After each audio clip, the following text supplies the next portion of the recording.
1 Raja-Raja pasal 14. Sambungan riwayat Yerobeam.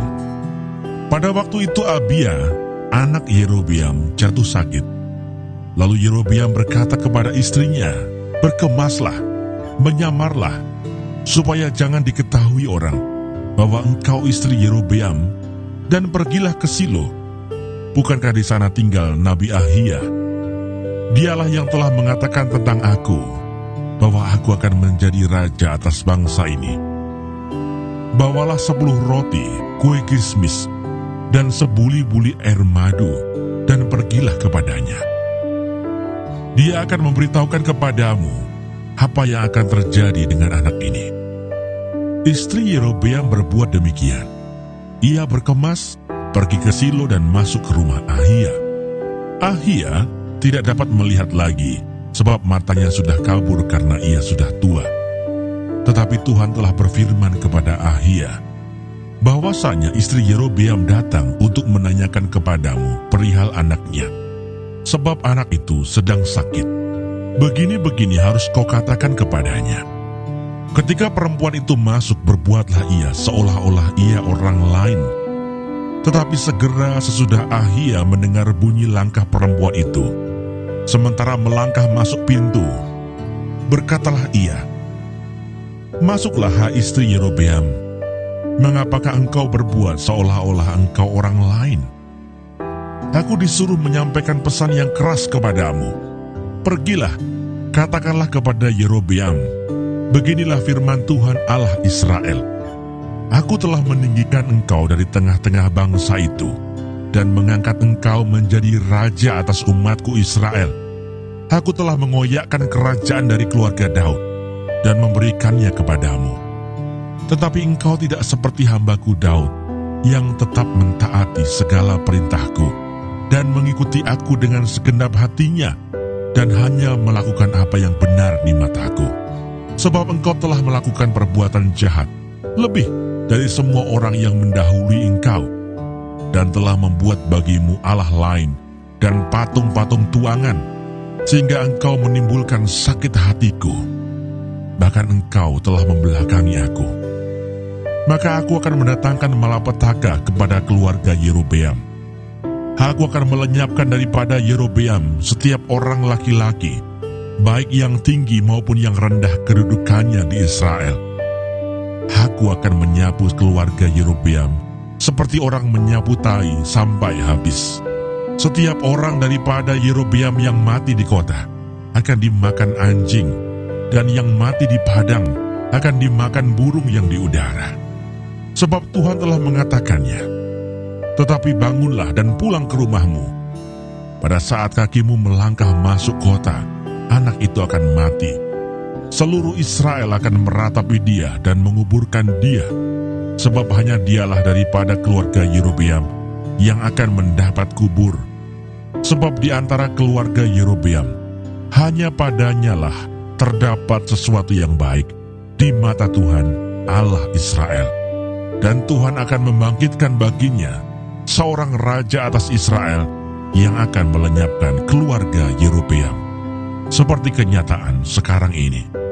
Kemudian Tuhan akan menghajar orang Israel sehingga tergoyah-goyah seperti gelagah di air, dan ia akan menyentakkan mereka daripada tanah yang baik ini yang telah diberikannya kepada nenek moyang mereka. Ia akan menyerahkan mereka ke seberang sungai Efrat sana, oleh karena mereka telah membuat tiang-tiang berhala mereka, dan dengan demikian menyakiti hati Tuhan. Ia akan lepas tangan terhadap orang Israel oleh karena dosa-dosa yang telah dilakukan Yerobeam, dan yang mengakibatkan orang Israel berdosa pula. Sesudah itu bangkitlah istri Yerobeam dan pergi. Lalu sampailah ia ke Tirsa. Pada saat ia masuk melangkahi ambang pintu rumah, matilah anak itu. Mereka menguburkannya, dan seluruh Israel meratapi dia sesuai dengan firman Tuhan yang diucapkannya dengan perantaraan hambanya Nabi Ahia. Selebihnya dari riwayat Yerobeam, bagaimana ia berperang dan bagaimana ia memerintah, Sesungguhnya semuanya itu tertulis dalam kitab sejarah Raja-Raja Israel. Lamanya Yerobeam memerintah ada 22 tahun. Kemudian ia mendapat perhentian bersama-sama dengan nenek moyangnya. Maka anaknya menjadi raja menggantikan dia. Sambungan riwayat Rehabeam. Adapun Rehabeam anak Salomo, ia memerintah di Yehuda. Rehabeam berumur 41 tahun pada waktu ia menjadi raja, dan 17 tahun lamanya ia memerintah di Yerusalem, kota yang dipilih Tuhan dari antara segala suku Israel untuk membuat namanya tinggal di sana. Nama ibunya ialah Naamah, seorang perempuan Amon. Tetapi orang Yehuda melakukan apa yang jahat di mata Tuhan, dan mereka menimbulkan cemburunya dengan dosa yang diperbuat mereka, lebih daripada segala yang dilakukan nenek moyang mereka. Sebab mereka pun juga mendirikan tempat-tempat pengorbanan, dan tugu-tugu berhala, dan tiang-tiang berhala, di atas setiap bukit yang tinggi, dan di bawah setiap pohon yang rimbun. Bahkan ada pelacuran bakti di negeri itu.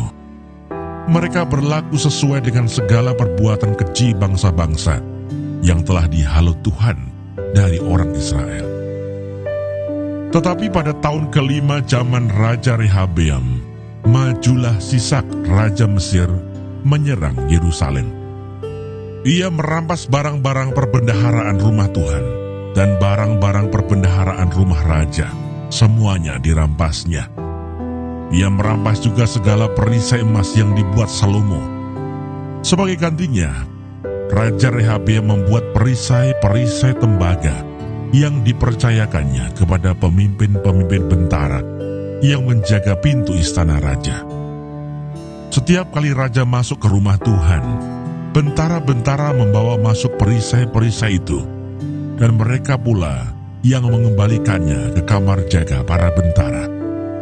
Selebihnya dari riwayat Rehabeam dan segala yang dilakukannya, bukankah semuanya itu tertulis dalam kitab sejarah Raja-Raja Yehuda? Dan terus-menerus perang ada antara Rehabeam dan Yerobeam. Kemudian Rehabeam mendapat perhentian bersama-sama dengan nenek moyangnya, dan ia dikuburkan di samping nenek moyangnya di kota Daud. Nama ibunya ialah Naamah, seorang perempuan Amon. Maka Abiam anaknya menjadi raja menggantikan dia.